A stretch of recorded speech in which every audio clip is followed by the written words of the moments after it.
Olá, meu nome é Manuel Gibson. Bem-vindo à parte 7 da série de vídeos sobre largura de banda em sistemas de transmissão digital e a equação de Gibson. Estamos particularmente interessados em determinar a largura de banda de transmissão nos modernos sistemas de comunicação digital. Para isso, veremos os seguintes assuntos neste vídeo: taxa máxima e o dilema das telecomunicações, quais são os limites das equações apresentadas até aqui e faremos algumas considerações sobre os assuntos até aqui apresentados. Vamos começar com taxa máxima e o dilema das telecomunicações.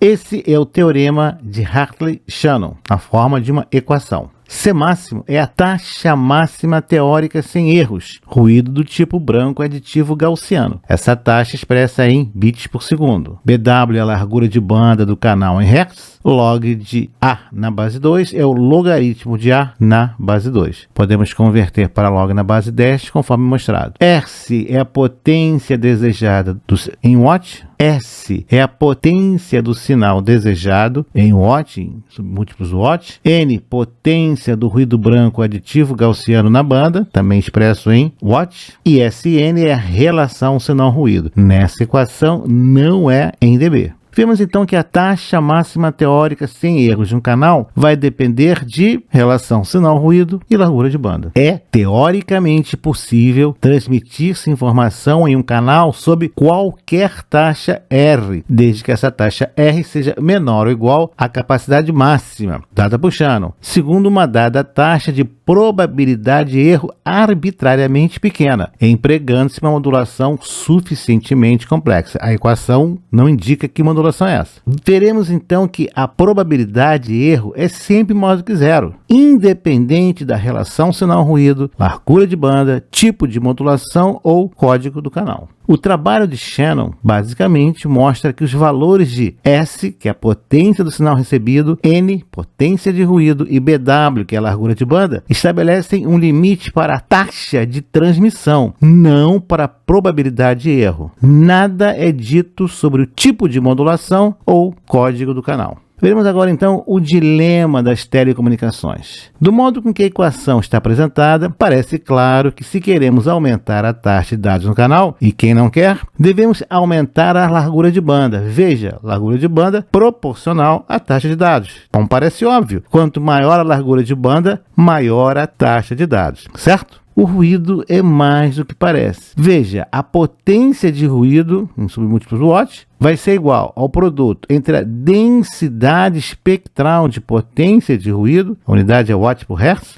vezes a largura de banda do canal em hertz. Vamos agora reescrever a equação com a relação entre ruído e banda. Observe, BW continua multiplicando. Quando multiplica, quanto maior a banda, maior a taxa. No entanto, agora temos BW no denominador da relação sinal-ruído. Dentro do parênteses, quanto maior a banda, menor a relação sinal-ruído e, portanto, menor a taxa. Temos agora que conviver com essa dualidade. Sim, nós queremos banda, mas também queremos uma boa relação sinal-ruído. E essas duas exigências são incompatíveis. Aumentar a banda reduz a relação sinal-ruído. Interessante. Vemos agora as relações entre potência, energia e banda. A relação sinal-ruído basicamente é igual à relação EB-N0 vezes R sobre BW, onde EB é a energia do bit ou do símbolo recebido, N0 é a densidade espectral de ruído, R é a taxa, BW é a banda. A relação entre R e BW é conhecida como eficiência espectral. Podemos agora colocar a equação de Hartley-Shannon dessa maneira. A relação sinal-ruído mínima é igual a 2 elevado à eficiência espectral menos 1. Sn, relação sinal-ruído adimensional, não é em dB. R é a taxa de dados, BW largura de banda e Ni é a eficiência espectral em bits por segundo por hertz. Essa é a equação agora que vai reger todo o sistema. Mas ela não diz o que devemos fazer. Ela apenas relaciona, e já é muita coisa, relação sinal-ruído com eficiência espectral. Não é em dB, não sei se eu já disse isso, mas não é em dB. E vamos repetir só mais uma vez, não é em dB. Embora sempre em telecomunicações utilizemos relação sinal-ruído dB, nessas equações não são em dB. Nós temos que fazer a conversão. Vejamos neste quadro a relação sinal-ruído desde menos meio dB até mais 20 dB, levando a eficiências espectrais menores menores do que 1 até maiores do que 6. Observe que quanto maior a relação sinal-ruído, maior a eficiência espectral que podemos utilizar, uma modulação mais complexa, o que exige uma melhor relação sinal-ruído. Percebe no quadro a exigência? Conforme aumentamos a relação sinal-ruído, podemos utilizar eficiência espectral maior. A última coluna da direita seria o valor real. Na prática, esse seria o valor teórico da modulação. Depois dos diversos processos, essa eficiência espectral vai ser bem reduzida. Vejamos o nosso primeiro exemplo. Nós vamos determinar a potência mínima teórica do sinal em dBm, então potência em dB em relação a miliwatt, para operar em um sistema com eficiência espectral de 4 bits por segundo por hertz, em um canal cuja potência do ruído é menos 143 dBm. Vamos agora aplicar a equação. Potência mínima em dBm é o ruído dBm mais 10 vezes log na base 10, 2 elevado a n menos 1. Substituímos, igual a 4, log na base 10, 16 menos 1, então menos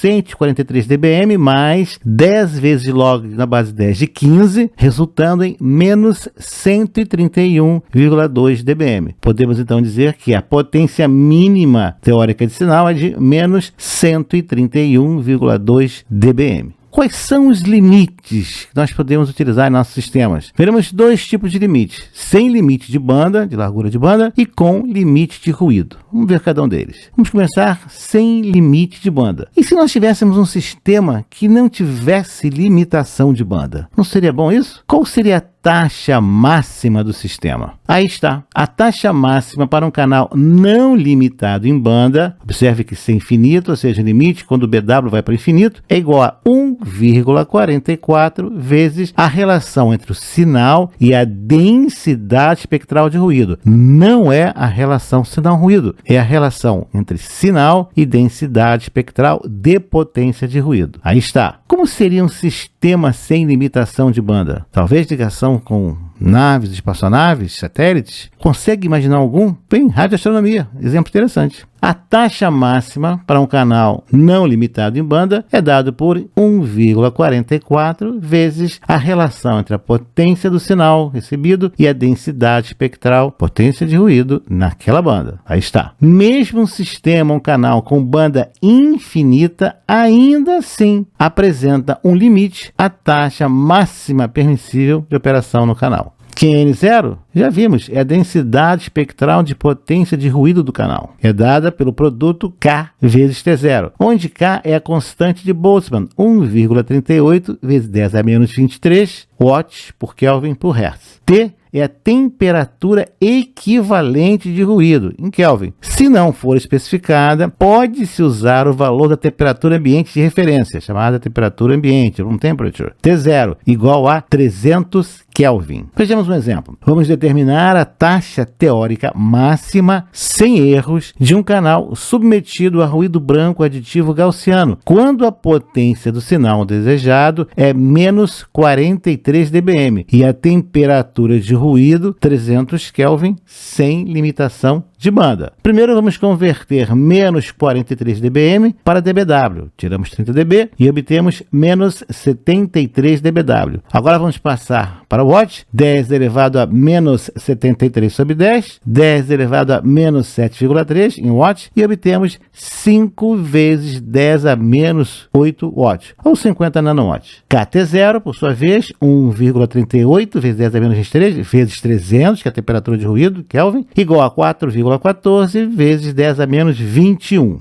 A taxa máxima é 1,44 vezes S, vimos lá quanto vale, 50 nanowatts, dividido por 4,14 vezes 10 a menos 21. E chegamos a estonteante valor de 1,74 vezes 10 a 13 bits por segundo. Ah, como é bom ter banda infinita. Em nosso próximo exemplo, nós vamos de novo determinar a taxa teórica máxima sem erros de um canal submetido a ruído branco aditivo gaussiano, quando a potência do sinal desejado é a mesma do exemplo anterior, menos menos 43 dBm. No entanto, a temperatura agora de ruído é 323 Kelvin, sem limitação de banda. Passamos de 300 Kelvin para 323 Kelvin. De novo, convertemos de dBm para watts, 50 nanowatts. Fazemos o produto agora KT0, de T0 agora é 323 Kelvin. Multiplicamos 1,44 vezes S, dividido por N0 e obtemos 1,61 vezes 10 a 13 bits por segundo. Esse quadro nos ajuda a ver que, conforme a temperatura aumenta de 300 para 323, cai a taxa de dados. Ainda é um valor incrivelmente elevado teórico, mas estamos observando que a presença do ruído força uma diminuição da taxa de dados. Veremos agora com o limite de ruído. O limite mínimo de Shannon é B sobre N0 dB mínimo, aproximadamente menos 1,6 dB. O que significa isso? É o menor valor de relação sinal-ruído. Cuidado, a relação é B sobre N0, que possibilita a transmissão da informação em uma taxa tão baixa quanto desejada ou possível. Como é obtido esse limite? Nós sabemos que o limite quando x tende para zero de 1 mais x elevado a 1 sobre x é a nossa base neperiana. Vamos fazer agora o x ser a relação EB sobre N0 vezes C sobre BW, que é a eficiência espectral de modulação. Da equação de Hartley-Shannon, nós temos que C sobre BW é x que multiplica log na base 2 de 1 mais x elevado a 1 sobre x. Ora, multiplicando 1 sobre x vezes x, temos que 1 igual EB sobre N0 log na base 2 de 1 mais x, 1 sobre x. EB sobre N0, então, é igual a 1 sobre log na base 2 de E, aproximadamente 0,693, cerca de menos 1,6 dB. Assim que chegamos ao limite mínimo. A relação entre relação sinal-ruído, relação EB/N0 em dB e a nossa eficiência espectral é dada por essa equação. Se nós agora queremos trabalhar com o valor mínimo, vamos substituir EB sobre N0 por menos 1,6 dB. Vamos determinar a relação sinal-ruído mínima pelo limite de Shannon para o sistema com eficiência espectral de 6 bits por segundo por Hertz. Solução? Aplicando a equação anterior, substituindo a eficiência espectral por 6, obtemos 6,18 dB. Esse é o valor mínimo da relação sinal-ruído para essa eficiência espectral de 6 bits por segundo por Hertz, 6,18 dB. Faremos agora algumas considerações. Um sistema ilimitado em banda tem limite? Tem limite de taxa. Com o menor valor de EB sobre N0 que permite transmissão de dados, menos 1,6 dB, é o limite de Shannon. E as modulações espectralmente eficientes, como é que elas são utilizadas, como são escolhidas? E as modulações com limite de potência, quais são, como são utilizadas? E as taxas de erro? E os códigos do canal? Quantas perguntas? Aguarde as respostas mais adiante. O que nós vamos ver no próximo vídeo? E o famoso gráfico eficiência espectral versus EB/N0. Vamos finalmente mostrar e trabalhar com esse gráfico. Como podemos escolher com o gráfico o tipo de modulação mais adequada? Prático, um sistema prático. O que é uma modulação restrita em largura de banda? O que é uma modulação restrita em potência? É o que nós veremos no próximo vídeo. Então, até lá, nos vemos no próximo vídeo. Obrigado por ter assistido a este vídeo, deixe o seu like, inscreva-se no canal, acione o sino e seja notificado dos novos lançamentos semanais.